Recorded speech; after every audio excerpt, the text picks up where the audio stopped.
I know you want fast fat loss. I would love to promise you fast fat loss, but it doesn't actually exist. Fat loss is a slow biological process. Think about it. Fat is survival gold. Your body loves your body fat, even though you hate it. You don't like it that much. Your body loves it. Your body can store infinite fat on you as survival fuel. Now, we don't need to survive. We're not struggling to survive, us modern humans, but you are running ancient DNA, old software. And when the fat goes on your body's not in a hurry to get rid of it. That wouldn't make sense from a survival perspective. If fat was quick to burn through, we wouldn't even be here. Fat is mercifully slow to burn through. That's the whole point of it. It's like the birch logs on the fire. You know what I mean? You've got your kindling, your twigs and paper that start the fire, that get the fire sputtering and going. That's a fast fuel. Kindling is a fast fuel. We have fast fuels in our body. Carbohydrates a fast fuel. We need a fast fuel, but we also need a slow fuel. As a matter of survival, we need a slow fuel, and that's your fat. Fat is like the big birch log that you put on the fire, and it burns for a long time, keeping you very warm. Let's extrapolate this to survival.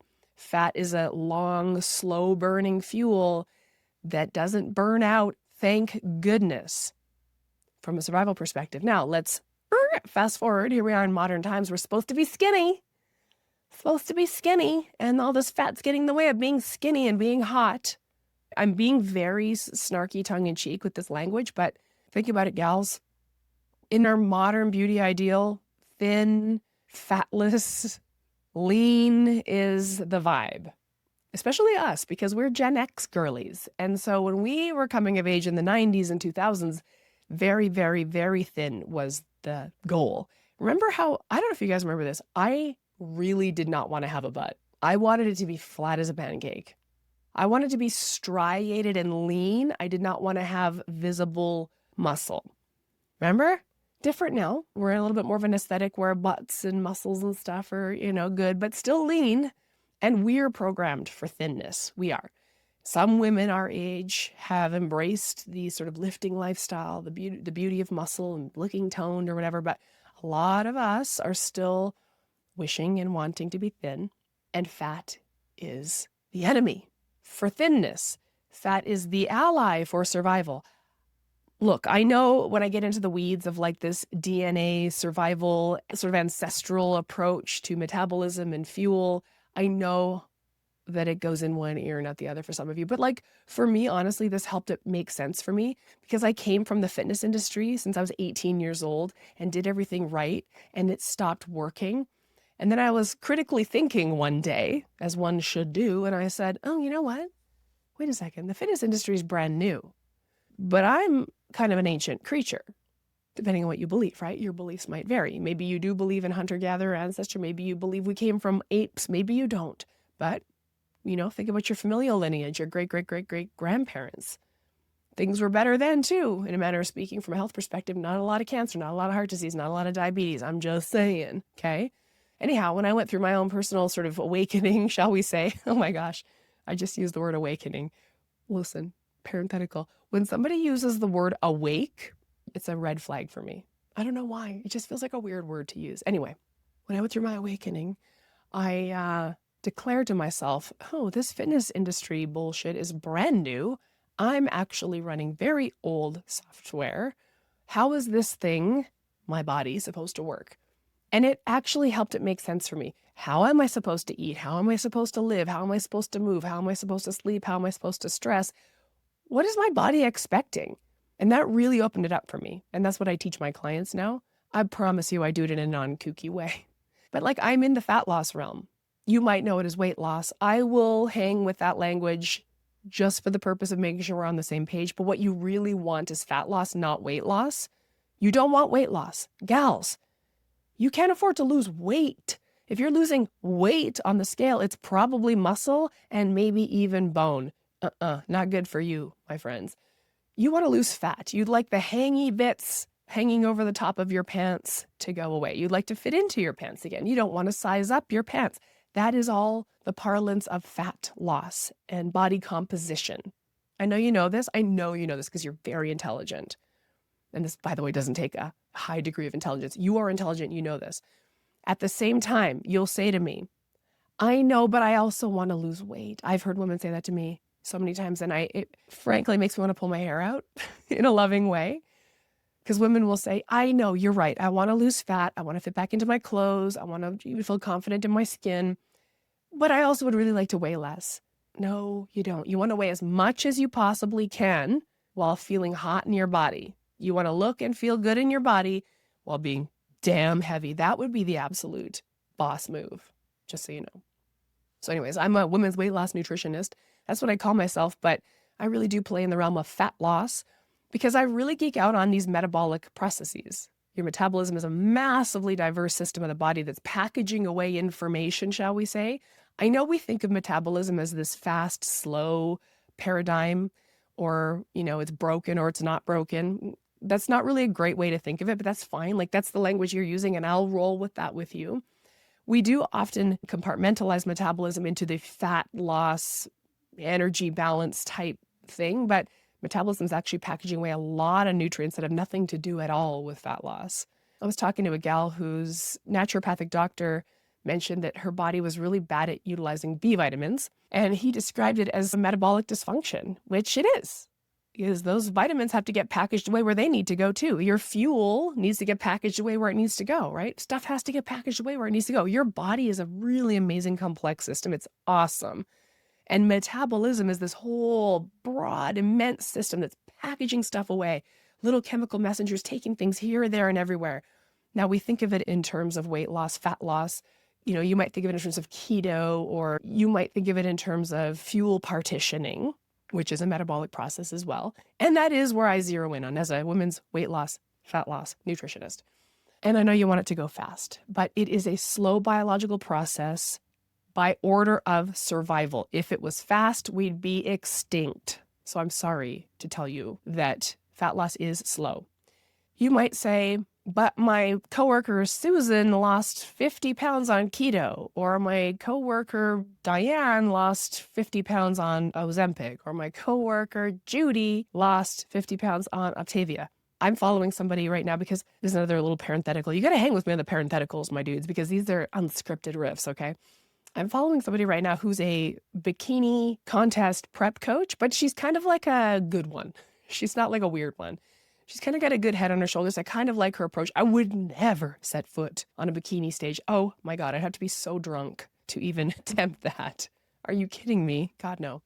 Anyway, one of my experiments that I think I want to try maybe is doing a full contest prep diet. So I'm following her to see how she works and what she's like. And, I might pull the pin on that. We'll see. I know I wouldn't be very good at that. But anyway. But that's another approach, right? These contest prep coaches get women shredded and peeled, very lean in time for a moment in time, the day they step on stage for their bikini show and the photo shoot afterwards, because you got to commemorate the one day of your life that you looked impossibly hot, which I just think is a really bad idea. I worry about that from a mental health perspective. I don't know. Tip of the hat to the woman who can actually look that good for one day and then never look that good again and actually be mentally and emotionally okay with it. I don't think I would be.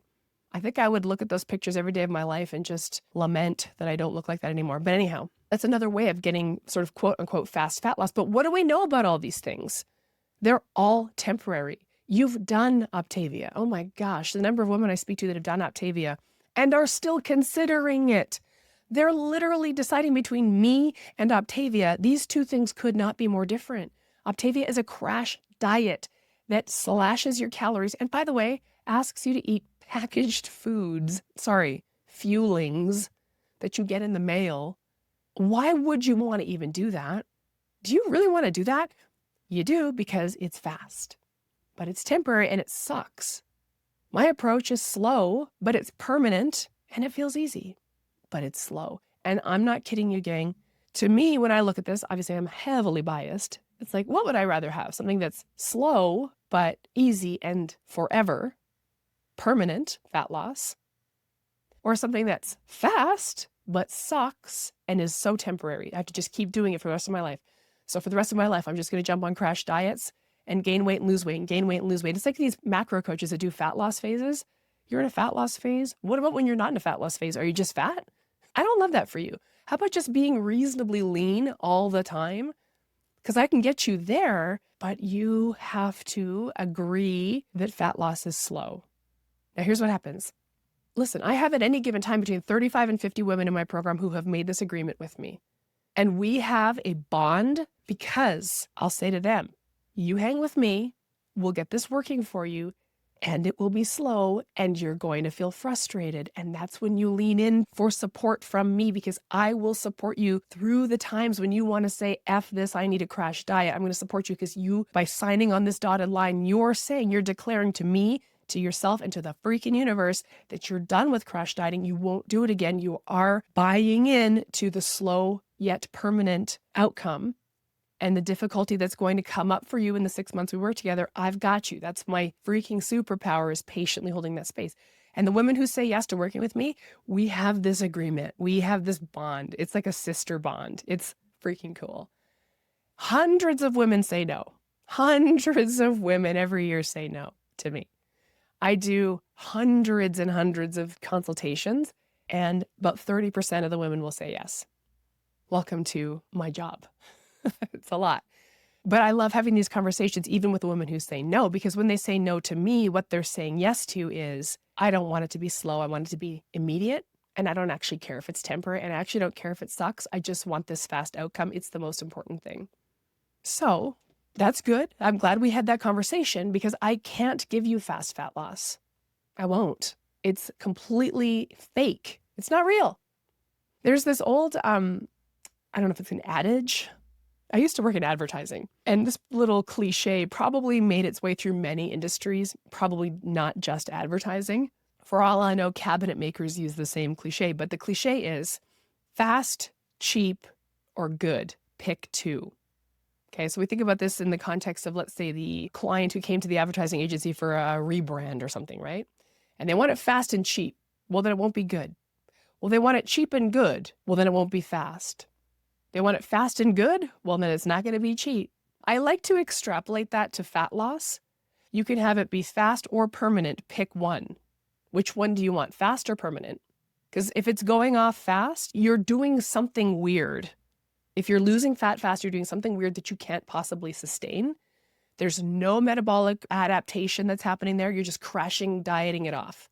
We have to have metabolic adaptation. We have to send safe signals back into this complex system of the body, like no worries. Everything is abundant here. We've got adequate fuel. We've got adequate nutrients. Fuel and nutrients are two different things. By the way, when you eat food, it's not just fuel. When somebody says food is fuel, that rubs me the wrong way. It's like, I'm sorry, food is a lot more than fuel, Braden. Food is also nutrition, vitamins, minerals, fiber, hydration, amino acids, which aren't fuel. Then we have the fuels. We have the fat, the carbohydrate, right? And the food. We also have stored fuel in the body. It's a complex system, and I love geeking out on it. You might not. I'm not going to bore you with it. But the point is, if it's slow, it has a hope in hell of being permanent. Fast or permanent, pick one, is how I like to extrapolate that old adage, shall we say.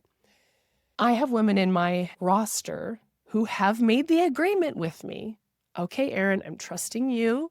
You seem like you know what you're talking about. You seem like you've done this before, which I have. I've been doing this for 15 years. I've worked with 3,000 women. I'm not shitting you. I have done this a lot. It's all I've ever done. It's the only thing I'll ever do. I love it. It is amazing. It's fun for me to teach and help women understand and lead into trusting their bodies and just spending some time understanding how fuel and nourishment work in the body.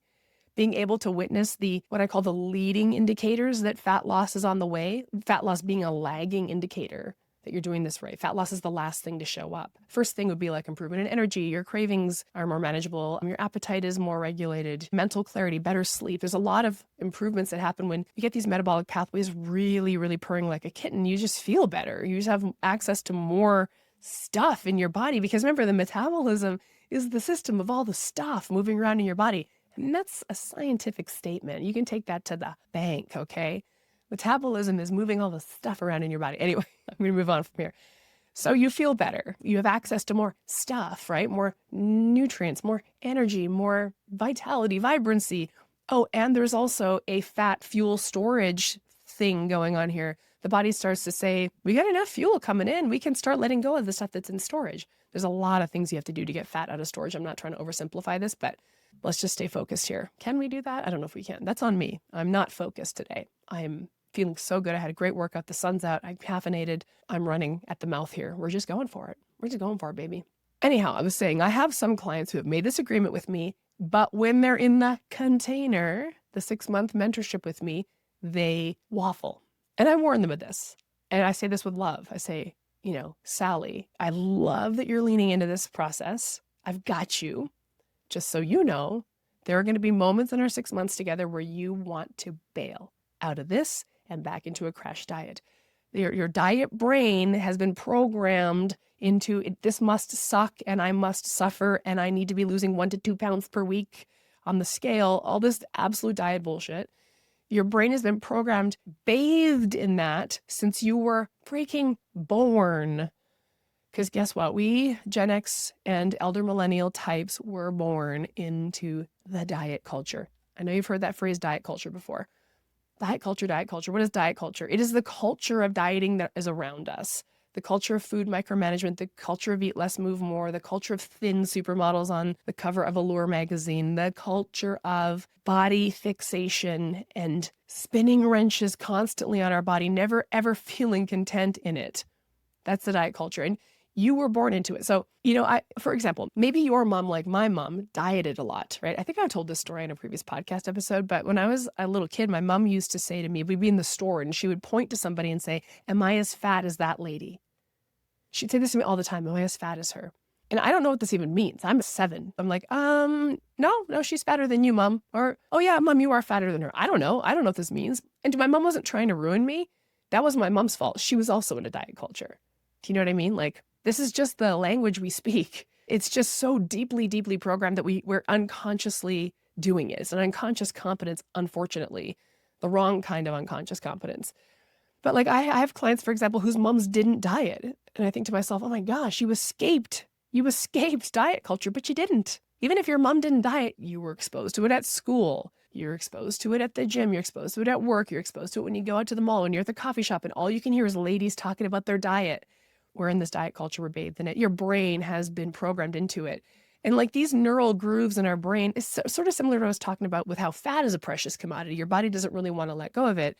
Well, your brain is not in a hurry to leave its familiar neural grooves. It's uncomfortable to create new patterns in your brain, which is what we're doing for 6 months in the metabolic mentorship, quite frankly. I'm sure you guys have heard the analogy of the ski grooves, like think Nordic cross-country skiing. When you get your skis in the grooves, it's like you can just go and go and go. But if you try to ski out of the grooves, actually the grooves try to pull your skis back in. That's what happens with your diet programming. You're like, I'm off doing this kind of new metabolic mentorship thing. And then it's like, I want to crash diet. This feels great. I love eating to satiety. Should I have a calorie deficit? Oh my gosh, I love eating all the food on my plate. Should I be doing low carb? Like this happens to my clients all the time. I've got a client right now who I can feel this push-pull in her every minute we talk. Yes, I want this effortless relationship with food. I want permanent, effortless fat loss. But can it go quicker? Should I maybe restrict my calories? And I'll say to her, look, we can do that. I will do that with you. We can bring your calories down. We can do that for a period of time. We have 6 months together, man. We can play all kinds of experiments, and we should, quite frankly. So I'm cool. If you want to go on a little calorie restriction moment, we can do that just so you can see what you think. So you can make a decision like a grown-ass adult, what you want to do. I'm cool to do that. I'm a nutritionist. I'm a 30-year fitness industry veteran. I know how to reduce calories. Not only that, I'm a 48-year-old woman. I used to carry a calorie counting book in my purse. I know how to reduce calories. It's not rocket science. Oh my God. So I'm like, we can do it. I'm up for it. Let's, for the next 6 weeks, something like that, let's ratchet your calories down and see what happens. Because what's going to happen is maybe you'll see some appreciable number loss on the scale, which is a number that means nothing. It means nothing at all. You never have to know that number. Oh, wait, I know what you're going to say. What about for dosing medications or anesthesia? Okay, great. Well, your anesthesiologist might need to know that number. Maybe your prescribing doctor needs to know that number, but you don't need to know that number. It doesn't tell you anything. So let's say my client, Sally, I put her on this calorie restriction diet so she can see some progress because she's itching for progress. I'm telling her the progress isn't coming for a while in my program because fat loss is slow. So please let's just keep patiently putting in the work. And I feel high confidence that you'll get there as long as you don't quit. which is what she's in danger of doing, which is why I'm willing to negotiate here. I'll say, why don't we do this instead for the next 6 weeks? We'll do calorie deficit. So you'll have to track your food. We'll have to bring it down. You're probably going to feel a little hungry because that's one of the hallmarks of the fat loss phase. The calorie deficit is you feel a little low grade hungry all the time. Some foods are going to be off the table. You're going to have to measure your peanut butter. You know, we're probably not doing chicken thighs anymore. Probably going to have to go back to chicken breasts. I don't know, like we'll figure it out.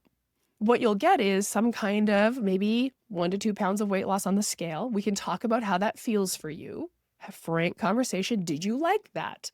What does that number mean to you? Why is that number motivating you? And, you know, she already knows my perspective, which is the number on the scale doesn't tell you anything. You might have lost water, muscle, bone, fat. We don't know. Maybe you're wearing thinner socks that day. Maybe the barometric pressure was different that day, influencing the scale. You know, it's literally gravitational force. A million things influence it. Anyways, I'm going to move on. So maybe you'll have that. Maybe you'll find that you hate feeling hungry or your cravings have ramped up or maybe something else. We don't know. Like we have to just really run the experiment, collect the data. And I'm totally content to do that because my hunch, my hypothesis on this experiment is you're probably not going to like the crash diet because you've done those 1,000 times before. And here we are. You came here because you wanted something different. And the difference between what I'm doing and what everybody's done before, what you've all done before, is I'm not out here promising dramatic outcomes. But actually, if I may, I'm going to pull that back for a second. The outcome is incredibly dramatic, actually. I have a client who's lost almost 200 pounds, but it's taken 12 years. My clients actually asked me the other day in the coaching call, they said, Erin, can you tell us what your weight loss journey was like? How long did it take you to lose your weight? And I said, okay, are you ready? Everybody, take a deep breath. It took me 10 years. And I didn't lose that much weight. I don't even know how much weight I lost because, again, it's a completely useless metric, but I went down 4 pant sizes. So my body shrunk and I look way better in my clothes than I did, which is what we want. That's what you want. You want to look good in your clothes. And I guess maybe you want to look good naked. I never understood that. It's like, you know what? I'm cool with how I look naked, but I'm usually in clothes. I'd like to look good in my clothes. I also, by the way, don't want to have to buy a new wardrobe. And I don't have to. I have clothes in my closet that always fit. When I pack a suitcase to go on a trip, I don't have to do the trying on. I literally just throw shit in my suitcase and I know when I get it out at my destination, it fits. It's amazing. It's just freaking amazing. By the way, another parenthetical, stay with me. A client just posted in the group chat that she fits into her kayak better. She's like, do you know how expensive it is to replace your kayak when you outgrow it? Amazing reframe. Okay, anyway, it took me 10 years to lose all my fat off my body. And I've gotten to the point where I think I'm done losing fat. Now, I'll say this all the time. If you look at me in person, you're like, well, she's not that lean. No, I'm not that lean. I'm not trying to be. I'm trying to have an effortless relationship with food and body. And I'm maintaining this relative amount of leanness effortlessly. I don't ever diet or think about food. I do whatever I want. I treat myself. It's just the most amazingly liberating thing. So it's good what I've got going on here. But it took me 10 years, right? And it didn't happen in a linear fashion over 10 years. It was like nothing, nothing, nothing. I'm down a dress size. Nothing, nothing, nothing. Oh, I'm down another dress size. Like all of a sudden, 2 years later, I'm in a smaller dress size. But the deal is most women are going the opposite direction. They're going up a dress size every year. Like first things first, gals, you got to stop the climb. You were climbing since your mid-30s. We have to stop that first. Let's not forget about that point on the continuum of fat loss. You were gaining maybe 3 pounds a year. Just 3 pounds of fat, may call it an inch of fat, whatever you want to call it. Maybe you're going up a pant size every 2 or 3 years. When I was 38, I was a size 6. Now I'm 45 and I'm a size 10. Oh, well, you're going up. So we need to stop that up and get you going back down. So let's put the brakes on first, and then we got to get it moving. Don't forget that part. So I have a 6-month fat loss program. A good chunk of it is spent stopping the climb. That's the first part. The first milestone is, oh, my pants aren't getting tighter anymore. And then the second milestone is now my pants are looser. And that's how we know. And it takes the entire 6 months to get there. So I told my clients that story. And I brought that up because to me, that is fast. Quite honestly, those 10 years were going to pass anyway. Now I'm in my late 40s and I feel like I'm crushing it as a woman in her late 40s. I really do. I have a literally effortless relationship with food. I fit all the clothes in my closet. I'm not gaining menopause weight even. Because yes, the loss of estrogen has an effect on our body fat storage pattern and our metabolic health. But if you've gotten that kind of dialed in before your menopause transition, then it's going to be less of a problem. That is a metabolic breakdown that happens in menopause. And so if you're working on your metabolic health, then you're probably going to have an easier time of it. That's my hunch. I would never pretend to be a menopause expert because how on earth would I be? I'm a 48-year-old woman. I'm going through menopause for the one and only time in my life. Like, it's not like I've encountered this before. This is actually a major, another parenthetical beef I have with all these new menopause experts. Gal, you're just 48. You're just in it like we all are. Let's not pretend we're an expert because we're doing the thing. Although, that being said, I do want women to become experts in their own body. That's something that I really geek out on, is actually the educational piece. Like, let's learn about how your body uses fuel. Let's learn about why it packaged that fuel into your body as fat. Let's learn about the different kinds of fat, because there's the subcutaneous fat, the pinchy stuff that kind of hangs over your clothes. There's the visceral stuff that changes the shape of your body in a distressing way. And then there's also the essential fat, which is the stuff women just have to have, or just do have on their body. And a lot of our fitness and diet programming has been about getting rid of that fat. I go back to the sort of start of my totally unhinged rant here, which is when we were in the 90s, we didn't even want our essential fat. That's what I'm talking about. I wanted a flat ass. I wanted narrow hips. I did not want curves. If somebody described me as curvy, I would have been so offended. I'm not curvy, so nobody ever made that mistake. But do you know what I mean? Like, we didn't want boobs. We didn't want a butt. We didn't want our essential fat. So there's all these different types of fat, and the body has this seek and destroy mission, as far as I'm concerned. And this is based on my ANIC data of working with 3,000 women. It seems like the body, when we start getting this working, will go in after the visceral fat first. So women will say to me, I don't think I'm losing weight, fat. I look the same and everything kind of fits the same, but the shape of my body looks different. I don't know how to put my finger on it. Like, my waist looks maybe smaller, and it seems like the body starts to liberate that stuff in the trunk, the visceral fat first, because it's not really supposed to be there. What the heck's it doing there? It's not supposed to be body fat in your body. So the body kind of moves that out first, and the pinchy fat remains, and women think nothing's happening. And I'll say to them, please, yes, something's happening here. Just something's happening. This is an amazing milestone. Let's just keep laying down these behaviors, because you're on your way to your next milestone, which is suddenly all of a sudden your belt goes on a tighter hole. Or all of a sudden you pull out your spring jacket and it fits frumpy and you're like, this doesn't look good anymore. Am I a size smaller? All of a sudden your pant size goes down, as long as you patiently wait, because fat loss is slow. There is no permanent fast fat loss. Even Ozempic. Ozempic's not really that fast, and it isn't really permanent unless you stay on the medication, which is fine. People stay on medications all the time. If you're on a thyroid medication, you're going to be on a thyroid medication for your whole life. My mom was on an epilepsy medication. She was going to be on that for her whole life. You're going to be on Ozempic, you might be on it for your whole life. That's totally fine if you want to do that. It's permanent, but not fast either. Nothing really is. Fast fat loss isn't permanent. Permanent fat loss isn't fast. What do you actually want? And I, quite frankly, don't think there's a wrong answer. You just have to answer that for yourself. Now, if you're into the permanent fat loss realm, I got you. And I promise I can teach you to be patient as long as you're willing to try. And some of you aren't, and that's okay. And I told the story in my last podcast episode of the woman who came into the program who was not willing to try to be patient, who declared it wasn't working after 2 weeks. And that's the diet programming. Because according to diet programming, we should be losing 1 to 2 pounds per week or something like that. Insane. I rage follow a lot of calorie bros and macro coaches. There's one that I follow who I'm not going to name drop. I'm not even going to give away that many hints of who it is, but this person is in a fat loss phase right now and has lost like 0.3 pounds in the last 2 weeks.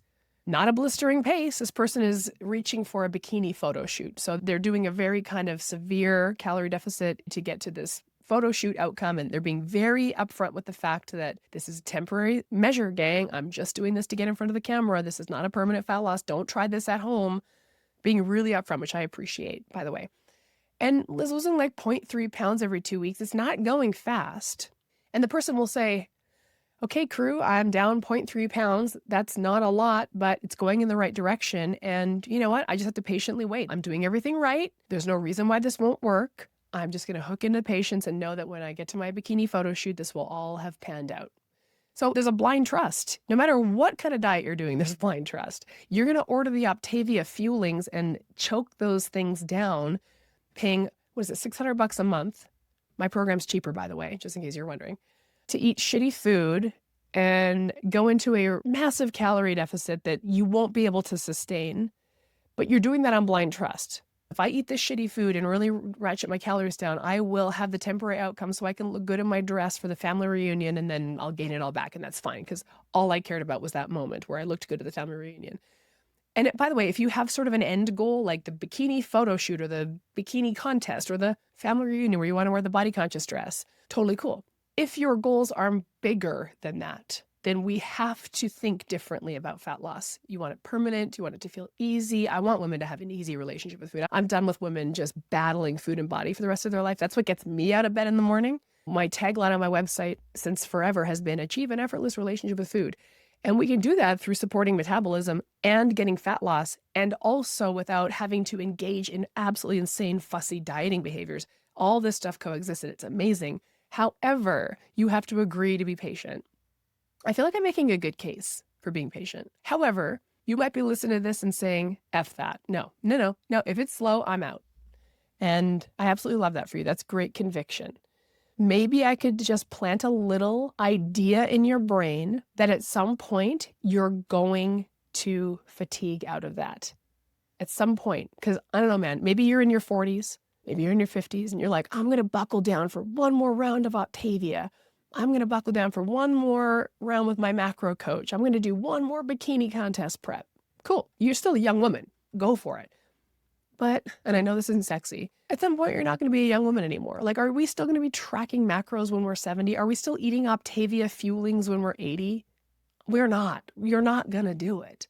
And this is interesting because this is the science experiment we're in right now, okay? Here we are, Gen X women, born into dieting, doing it our whole lives. Whether we had our moms training us to it or not, we were bathed in the diet culture for our whole lives. We're the first generation that's going to come into old age and say, well, now what? Wait, I've been dieting my whole life. Am I supposed to just keep dieting until I die?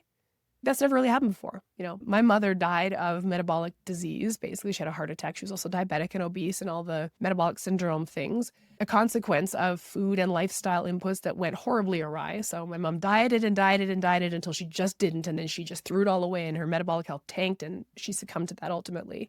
We're seeing a lot of boomers descending through chronic disease to death. What are we going to be like? It seems to me like we're finally giving our heads a shake. I'm very excited by this. I do see my peers giving our collective heads a shake. Like, whoa. Now we're in menopause. It's like, hold up. This is not okay. Why didn't anybody tell us about this? And now we're like cracking our knuckles. We're like, don't worry, generations after us. Gen X is going to figure this out for you. We're doing it. We're going to figure it out. Also, we're like, okay, so you're saying I need to eat more protein. Okay, and I need to strength train. Cool. Okay, this goes against everything I've ever known because growing up, preserving muscle was not important. We wanted to get every inch of mass off our body. But I hear what you're saying. I need muscle. I need bone. I need to be strong. Okay, like I love what I'm seeing from my peers is this sort of like sea change. Oh, we have to change the inputs. Okay. And my hope, my prayer is that those waves of change make their way into our fat loss thinking too. It's getting there.